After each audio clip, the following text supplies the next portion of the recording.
Double Pop, Worship Zone, New Mercy Mornings on your Wednesday. You made midweek. You didn't think you'd do it, but here you are. You did it. You made it to Wednesday. You're kicking and screaming, but here you are. How are you? It's New Mercy Mornings here on Double Pop Worship Zone. Hope everything is going delightfully well for you. So you know how the old gig works. We burst in certain parts of the morning, fill you up with some scripture, something about the Lord, a story or two, maybe something to laugh at, some historical sort of nonsense for you to take with you. Who knows? There's always something going on here. Hey, up here in the Northeast, I'm telling you, it is like 25 degrees cooler than it was over the weekend. I don't know if you got it. I mean, it's been on and off rain and everything, but it is a whole lot cooler than it was over the weekend. Definitely a little bit of relief. So if my voice sounds more relieved and less uptight from maybe the stress of the heat that my Yankee blood couldn't take, now you know why. So you can say, Dave's feeling better. It's cooler out, right? So there you go. Okay, so hang in here, listen to some music. We'll be in and out throughout the morning, and you know how it works. And we'll be back in a bit. Double Pop Worship Zone, almost 7 after the hour, here on your midweek Wednesday. Good job. Double Pop Worship Zone, New Mercy Mornings on your Wednesday. Hope Wednesday is already off to a great start. It's 10 minutes to the hour. Scripture time, because, the Lord, right? Okay, Psalm 18, verse 30. As for God, that's our Lord, his way is perfect. The word of the Lord is flawless. He is a shield for all who take refuge in him. The beautiful part about it's nice to bathe into the Psalms every once in a while. I got to say, like during, somebody told me one time, if things are just really awful for you, sit and read the Psalms for a while. Okay. And I was like, that doesn't really, give me something that you can throw at me that's, I can deal, normally I was dealing, reading the New Testament a lot, and Jesus would make me, would make me, give me a line and just soothe me at that point. Somebody said, read the Psalms if you're really having a hard time. And I went through like for a couple of months, just, when you're going through a tough season or whatever.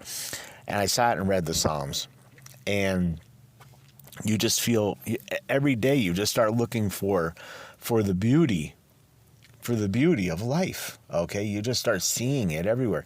And when you realize, like a lot of the Bible, of course, that people wrote it in not the best circumstances. Okay. David's writing the Bible on the run, writing the Psalms on the run.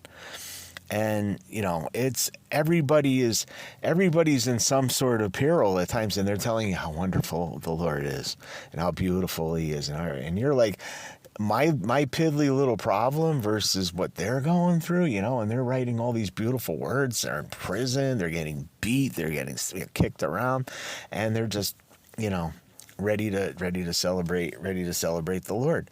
Isn't it just like remarkable? And when you read this verse, okay, it's like as for God, his way is perfect.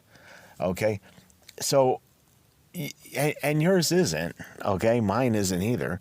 And so when you need that way, when you're looking for, the right way, just say, Lord, I don't know the way. Okay.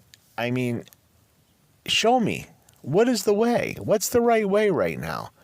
Show me the way, into the right and out of the wrong, whatever it is you have to bring me through right now. Okay. To make it all, the way it should be. Whatever it is, your way is going to be perfect. It's your will. It's your way. Let's, I'm ready to just follow you, because my way just doesn't cut it. And that's why I'm here That's why I'm here asking for it, because my way's just not working. Okay, that's why I'm sitting here reading the Psalms, because I'm looking for something beautiful in a difficult time. And that's the beauty of what they were going through as well, is that they're looking for all the beautiful things in some absolutely horrific moments. So sit and read those Psalms for a while, and things will look a whole lot different to you. Double Pop Worship Zone, New Mercy Mornings on your Wednesday. Yeah, it is 6 minutes to the hour. I'm Dave. Double Pop Worship Zone, New Mercy Mornings. They'd be about 40 after the hour, 20 minutes to the new hour. You can count it down. So, anyway, remember last week I hinted, no, I didn't hint, I talked about it. I have poison ivy, okay? And poison ivy is just positively miserable. And, you're looking for all these, my wife had gone to the store. He said, come back with that Hydrocort stuff or whatever, and you put that on, and, that works for about 3.4 minutes. And there's all that, get some calamine lotion. I am not walking around with chalk all over me to advertise to the world that I have poison ivy. It's bad enough. You can probably see the blotchy areas as it is. Now I'm going to walk around with white chalk all over me, get it all over people. They're going to, I'm a healthcare provider, okay? It's bad enough I got this stuff, and I got to worry about, passing it on to people, okay? So I'm like, I'm not going to advertise it even more by walking around with white chalk on me. White chalk that doesn't even work that well, okay? You look for all these, home remedies. Oh, make a paste of this and that. That's another mess, okay? I don't feel like dealing with, all right? Antihistamines do help a little bit. Take a little edge off. Not perfect, but they do a little bit. I felt like Job last week, well, just all coated, freaking pustules all over me from this itching, and and I'm screaming out to the Lord, just like him, saying, fix this, will you? But yeah, anyway, so he sort of did. Actually, I found something out, and I found it by accident, and then I searched it, and turned out to be sort of so. I took a shower and ran hot water on the areas, and everybody's going to be like all important. What you did? What? Oh, that's horrible. Every area that was covered with the poison ivy had like this intense itching while that was going on. It was like this, and by the way, this is not intended as medical advice, okay? I'm going to put that out there now, so anybody says, you burned my skin off me, I'm suing Dave. You're on your own, all right? But this is what worked for me, okay? Anyway, so I as I was spraying the hot water on me, and I could just feel like the itching of the area just be intense, crazy, right? Just, like you want to just dig at it at that point, but it was in this weird kind of trippy way, dare I say. So anyway, I tried it on all the other, areas, and then I've been, running it in the sink, every once in a while under hot water, and this crazy itching feeling would come around and would be like, oh, this is weird, but it feels good in a sick sort of way. Then when I would shut the water off and dry it off, all the itching had stopped. And it was like, wait a minute, this works. And it would go the whole day without a need for much of anything else. It pretty much alleviated, I'm going to say at least 90% of the problem. It was, and now it is started to heal the area. So I looked it up. And sure enough, yes, running it under hot water releases giant amounts of histamine, which is what's causing the itching, of course, which is why you take an antihistamine, all right? And it releases large amounts of this histamine in you from the poison ivy, and it is enough to put a freeze to the area when, I'm talking about hot water and saying it's going to freeze, but it's enough to put like a numbing to the area. It stops the histamine from coming out to the surface of the skin and causing the itching. And it is now pretty much healed most of these areas that were really red and blistered and blotchy, and it's just pretty wild how that worked. So that's what worked for me. Okay, I can't say it's going to work for you. If you want to try it, it's up to you, but that's on you. But if you want to look it up yourself, say, does hot water work on poison ivy? Read about the big histamine rush. Pretty wild, but it did work. So a little bit of advice you might be able to take from New Mercy Mornings that was a benefit to your life. I'm sounding like John Tesh here, huh? Yeah, John rocks. He's a good man of the Lord too. Double Pop Worship Zone, New Mercy Mornings on your Wednesday. It's now 14 minutes to the hour almost. Double Pop Worship Zone, New Mercy Mornings on your Wednesday. It is now 30 minutes to the hour, half past, as they say. So I thought one thing, we've been doing the, day historical day thing, which is really nice to make some good topics for sure.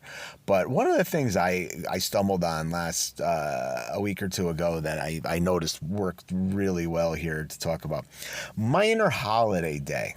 Okay, the minor holidays that are celebrated on each day are incredible. There's all sorts of wild observances, and we're going to pick one or two out here and just celebrate them. And my wife is going to be really electric today because she's a big fan of these. And I'm going to talk real quick about it. But one of them too. Okay, first of all, fun, quirky observance. It's Be a Kid Day again. Okay, so an invitation to regress. Okay, like I need an invite for that. Also, Scud Day. This is clearly me. Savor the comic, unplug the drama day. Look for the funny, right? That's what I always say. Look for the funny stuff. And it's also for food observances, by the way. This one, National Milk Chocolate with Almonds Day. Okay, so there's a lot of those. So that's a great day to go grab one of those and celebrate that. Buy your friends at work a bunch of those. Or if you want to go the healthy route, okay, it's also National Blueberry and National Raspberry Days. Okay, so if you want to go bring go on the healthy route rather than to bring the candy bars. I don't know. Why not bring both? I guess you can decide what hour you want to be healthy and what hour you want to be. I don't know. Pick it then. But this is the one big one, and my wife is going to be very, very excited about this because we always have these around, and we always have had these around. And it is National Freeze Pop Day, okay? And National Freeze Pop Day is a big day in our home. Our freezer has always got freeze pops in it. I'm not a big fan of them. I mean, they're okay. I don't have any issue with having one every once in a while. It's not a big thing of mine. Okay, I don't go seeking a freeze pop, but once in a while. I mean, if there's a broken one or whatever, I'll make it go away. But my wife loves freeze pops, and the kids always had freeze pops when we were younger. It was like when we were younger, when we were a young family. And I mean, the beauty part about freeze pops is that they were inexpensive. And it was one of the best things about them. You could get a few dozen freeze pops relatively cheap. It was a good, cheap, quick summertime cool down thing. Give the kids. They sat there on the porch and ate them. Got colors all over them. You could tell when the kids had a freeze pop. And freeze pops are a running joke in both ends of my family. One, when I was a little kid, our neighbor used to pass them out, every once in a while, and it was pretty funny, the kid that did it. But the one joke with my wife and I, every time we pick up freeze pops in the store, whoever picked them up holds them up and says, got freeze pops. Okay. And there was, when we would go shopping when the kids were younger, and we lived in an apartment building, and there was a neighbor boy who knew when we had gone shopping. Okay, he seemed to just know, and then he would be waiting because that would be the day he'd be waiting. He seemed to know the day and the time that we went shopping. I guess we were a little too predictable, and so we're walking in with the bags of groceries, and every time he'd see us coming in, he knew that there was probably freeze pops in there. And they were unfrozen, okay? So there was nothing, but he knew there was probably one or two in the freezer. And he would always look at us and go, got freeze pop, right? And he was just learning how to talk. He was about, he was about 3 and maybe 4. And but he knew us, and everybody, knew everybody's kids, and they all wandered the building or around it, and we all knew each other. And so every time we saw Bubba, was what his name was, he would come by and he would go, or he'd knock on the door randomly, and he would just, and he would beg for a freeze pop out of nowhere. And he would open the door. If you saw Bubba on the other side, we'd all start saying it together. Got freeze pop, all at once. It was kind of a running chant. So even now to this day, we when we see him in the store and we're picking up one and we take him with us, my wife or myself, we look at each other and the other one will say, got freeze pop. And so that's our freeze pop story. So that's, enjoy a good summertime treat today. There's healthy ones. There's not so healthy ones. Enjoy them all. Be a scud today. Be funny. Don't be dramatic. Okay. And do that every day of the week. Okay. But it's freeze pop day. Got freeze pop? Who knows? Double Pop Worship Zone. New Mercy Mornings on Freeze Pop Day. Double Pop Worship Zone, New Mercy Mornings on your midweek Wednesday. I'm Dave. So, 1:15. My cat, our cat, Gritty. This is the time of year. Gritty's named after, of course, the Philadelphia Flyers mascot.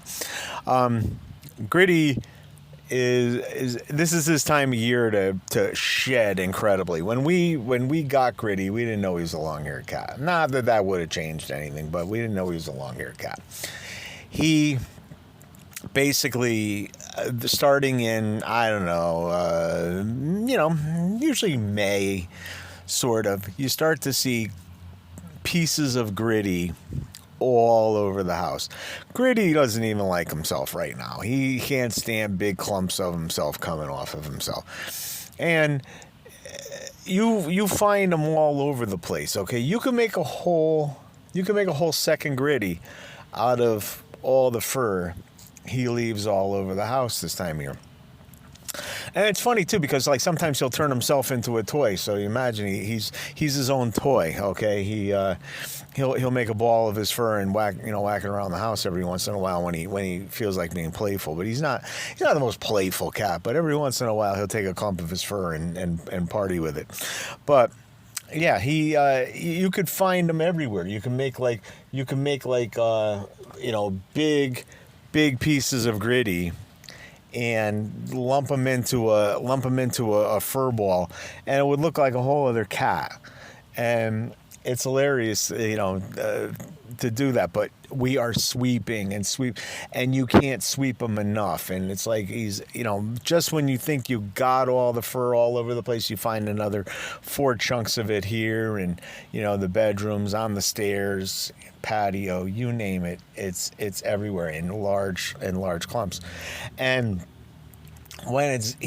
he doesn't even want you to touch him right now, because he knows that if you touch him right now, you're just going to get a handful of them. But then he knows when it's done, and he gets very excited when he's through shedding, because what he loves is that he loves his new fur. And when his new fur comes in and he's all done with it, and he looks like he's in his short hair mode, okay.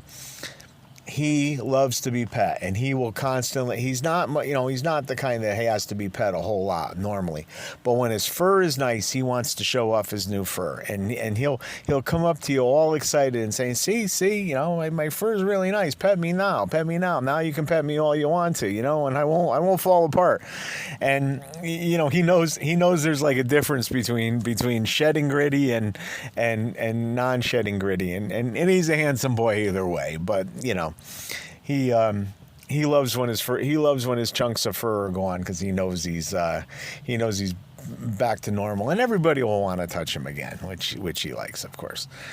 Double Pop Worship Zone. If anything like that happens to any of your animals, that they have any kind of fur related fun, they turn into a giant, cats that turn into giant fur balls, let me know about it. Put it on the Facebook group page. You're free to do that. I'll scream this again. Double Pop Worship Zone. New Mercy Mornings. Midweek Wednesday. Double Pop Worship Zone. New Mercy Mornings on your Wednesday midweek. 10 minutes past the hour.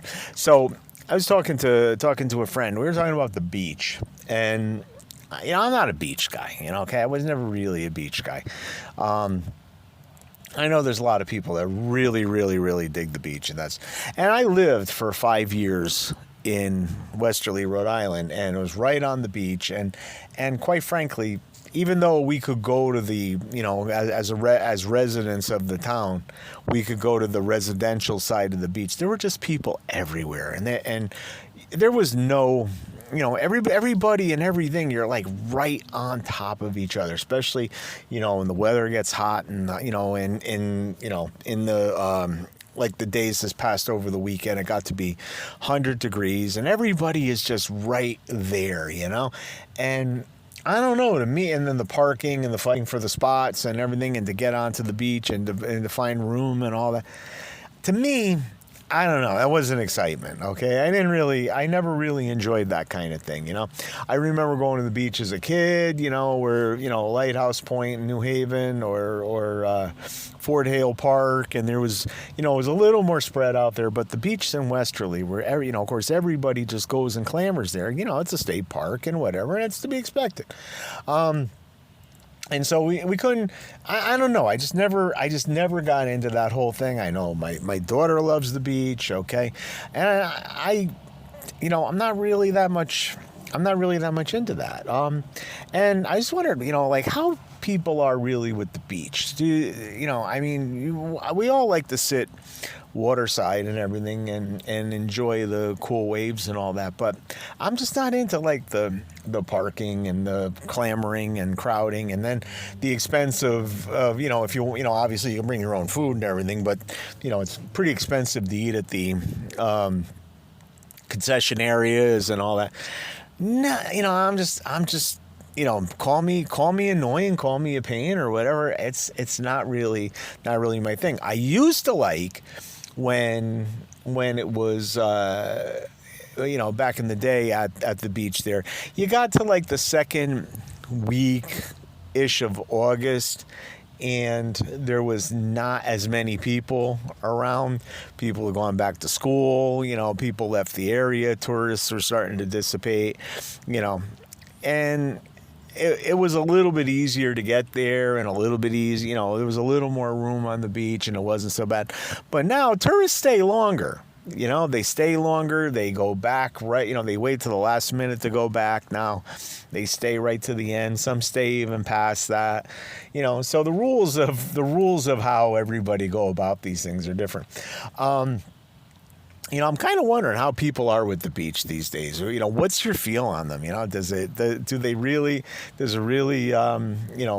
give you a lot of joy to go to the beach? I remember that was a thing when I was a kid. I used to really get into it, but now, if you told me you were taking me to the beach, I would probably say to you, why? It's not my thing. What are you going to do?